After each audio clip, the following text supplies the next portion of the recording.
राहुल गांधी जी की पॉलिसीज कुछ इस तरह की थी कि खुद को लाइमलाइट में रखा गया। राहुल गांधी जी के इर्द गिर्द सब चीज़ें घूम रही है। बाकी जो प्रोमिनेंट लीडर्स हैं उनको वो महत्व नहीं मिल पा। जैसे गुलाम नबी आज़ाद भी गए छोड़ के रिसेंटली, उन्होंने यही बोला कि कांग्रेस को अपने नेताओं को कोई ख्याल नहीं है। जो 4-5 चेहरे उनके इर्द गिर्द राजनीति पूरी घूमती है। तो जो गांधी परिवार की लेगेसी है वो चाहते हैं उन्हीं की चारों तरफ घूमें। लीडरशिप में कोई चीज़ नहीं हो रहा है। खड़गे जी सिर्फ नाम मात्र के अध्यक्ष है कांग्रेस के, सारे डिसीजन राहुल गांधी जी ले रहे हैं। देखो अलायंस कहीं ना कहीं तो खुद से टूट रहा है, खुद की मिस्टेक से। दलों को पूरा प्रतिनिधित्व नहीं दिया गया। आप राहुल गांधी को पीएम फेस प्रोजेक्ट कर रहे हो तो बाकी दल भी सोच रहे हैं कि हमसे परमिशन लिए बिना आप कैसे प्रोजेक्ट कर सकते हो इनको। केजरीवाल कहीं ना कहीं मालूम है तो अभी हर तरह से हाथ पाँव मारे किस तरह से मेरी गिरफ्तारी बच जाए। गिरफ्तारी की डर से भाग रहे हैं। बिल्कुल बिल्कुल, मेरे हिसाब से तो ये पश्चिम बंगाल कहीं ना कहीं राष्ट्रपति शासन की तरफ बढ़ रहा है आगे। अब क्या टक्कर दे पाएगा इंडिया? तो जब आपने देखा शुरू में इंडिया अलायंस तो पेपर में बहुत स्ट्रॉन्ग दिख रहा था कि सभी रीजनल पार्टी उसमें शामिल हो रही थी। एसपी सपा शामिल था, राजद शामिल था, जेडीए, ये सब शामिल थे उसमें। तो धीरे धीरे क्या हुआ कि कोई एजेंडा क्लियर कट नहीं था इंडिया अलायंस के पास। तो धीरे धीरे उनके जो अलायंस के लोग हटने लगे। सबसे नीतीश कुमार सबसे पहले हटे, उसके बाद जयंत चौधरी अभी हटे हैं। फारूक अब्दुल्ला जी ने कहा कि वो अपना चुनाव अगला लड़ेंगे। आम आदमी पार्टी कन्वीनर ने बोला कि पंजाब दिल्ली लोकसभा का चुनाव अलग लड़ेंगे, चंडीगढ़ का भी अलग लड़ेंगे। तो बस अब एक दो दल बच गए, सपा बच गए, उनके पास कुछ खास उनके पास है नहीं, जनाधार भी नहीं लग रहा है मेरे को एज ऑफ नाउ। और अब तक उनकी सीट शेयरिंग भी फाइनलाइज नहीं हुई है। तो इस कंडीशन में देखो स्वाभाविक सी बात है कि लोग अलायंस छोड़ के जाएंगे। तो एनडीए मुझे अभी एज ऑफ नाउ पेपर में बहुत मजबूत दिख रहा है। राहुल गांधी जी की पॉलिसीज कुछ इस तरह की थी कि खुद को लाइमलाइट में रखा गया।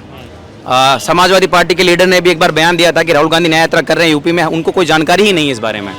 तो आपका अलायंस पार्टनर है, आपको एटलीस्ट उन्हें इन्फॉर्म करना चाहिए कि हमारे साथ आप आएँ। तो इस तरह की जब बातें होगी, आप ट्रांसपेरेंसी रखोगे नहीं दो चीज़ों के बीच में, तो स्वाभाविक से बात अलायंस टूटेगा आपका एक नेक्स्ट स्टेज में आने के बाद। राहुल गांधी जी के इर्द गिर्द सब चीज़ें घूम रही है।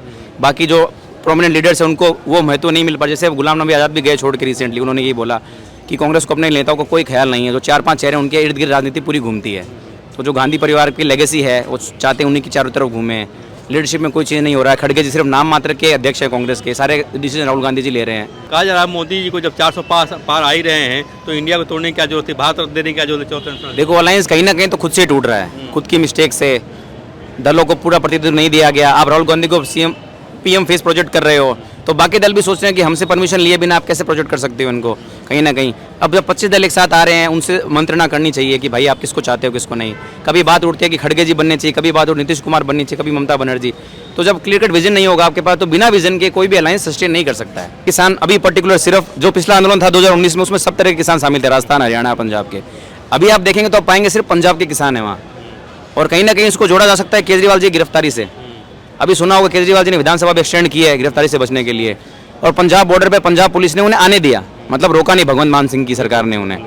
तो कहीं ना कहीं और उनके इंटरव्यू लिए गए तो 2-3 किसान ये बोलते दिखे हैं कि हम चाहते हैं मोदी जी की जो ग्राफ ऊपर गया डाउन आ जाए। खालिस्तान के समर्थन के नारे लगाए जा रहे हैं, कह रहे हैं हमें 10,000 रुपये महीना पेंशन देने चाहिए। ये तो आंदोलन नहीं हुआ ना, बात हुई थी एमएसपी गारंटी देने के लिए। और वो सब जो वहाँ पे जो बॉर्डर पे सुना जा रहा है वो सब कुछ अलग है।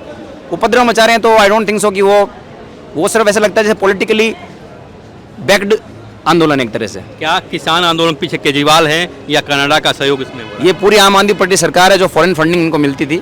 अभी देखा होगा सुप्रीम कोर्ट ने आदेश निकाला है कि जो भी इलेक्टोरल बॉन्ड्स हैं उनको पूरा हटा दिया गया है। तो अब सब कुछ चीज़ें सामने आ जाएगी धीरे धीरे, देर सवेर। तो कहीं ना कहीं ये पूरा आम आदमी पार्टी द्वारा किया गया प्लान अटैक है।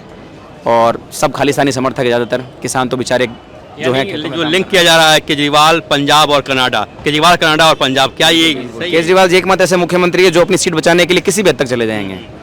तो ममता बनर्जी से ज़्यादा डेंजर केजरीवाल है आज के टाइम में। देखो दिक्कत ये है कि केजरीवाल जी ने विधानसभा सेक्शन इसीलिए एक्सटेंड किया है अपना, तो उनके पास दलील देने के लिए हो सकता है कि सत्र चल रहा है तो मैं अभी नहीं जा सकता हूँ। तो हर तरह के हथकंडे अपना रहे हैं कि भाई किस तरह से डिले टैक्टिक्स बोलते हैं बेसिकली इसको ना, कि किस तरह से इनएविटेबल को डिले किया जाए। देर से उनको गिरफ्तार हो, जैसे हेमंत सोरेन जी को गिरफ्तार किया गया। तो केजरीवाल कहीं ना कहीं मालूम है तो अभी हर तरह से हाथ पाँव मारे किस तरह से मेरी गिरफ्तारी बच जाए। गिरफ्तारी की डर से भाग रहे हैं। बिल्कुल बिल्कुल, ऐसा मेरा मानना है, मेरा पॉइंट। एक और विषय आया है संदेश खाली वाला पश्चिम बंगाल में, जहाँ एक शाहजहाँ से एक आरोप है कि वहाँ के 100-150 महिलाओं को रेप किया गया है। पसंद करके कौन सुंदर उसको बुलाया जाता था। बताना चाहूँगा जैसे कुछ दिन पहले महुआ मोइत्रा जी, जब बानोजी का नाम भूल गया मैं, कौन सी बानोजी थी जिनके रेप पे लोगों को छोड़ दिया गया था फिर से, बिल्किस बानोजी केस पे उन्होंने बहुत सारी चीज़ें आवाज़ उठाई थी।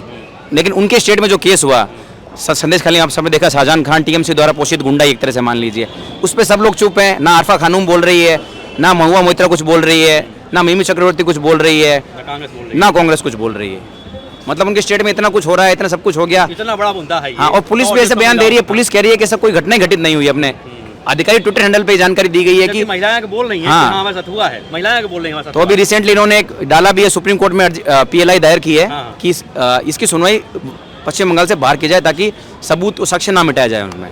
तो देखिए चंद्रचूड़ जी क्या डिसीजन देते हैं इस पे। कश्मीर वाली स्थिति दोहराई जा रही है क्या पश्चिम बंगाल में? पश्चिम बंगाल में देखो ज़्यादा दिन दूर नहीं जब राष्ट्रपति शासन लागू हो जाए उन पे, तो देर सवेर ऐसा ही होगा। जिस हिसाब से आप देखा हो कुछ दिन पहले गवर्नर भी वॉकआउट कर गए थे, गवर्नर की बात सुनी नहीं जा रही, गवर्नर विधानसभा से वॉकआउट कर जा रहे हैं। तो मेरे हिसाब से तो ये पश्चिम बंगाल कहीं ना कहीं राष्ट्रपति शासन की तरफ बढ़ रहा है आगे अब।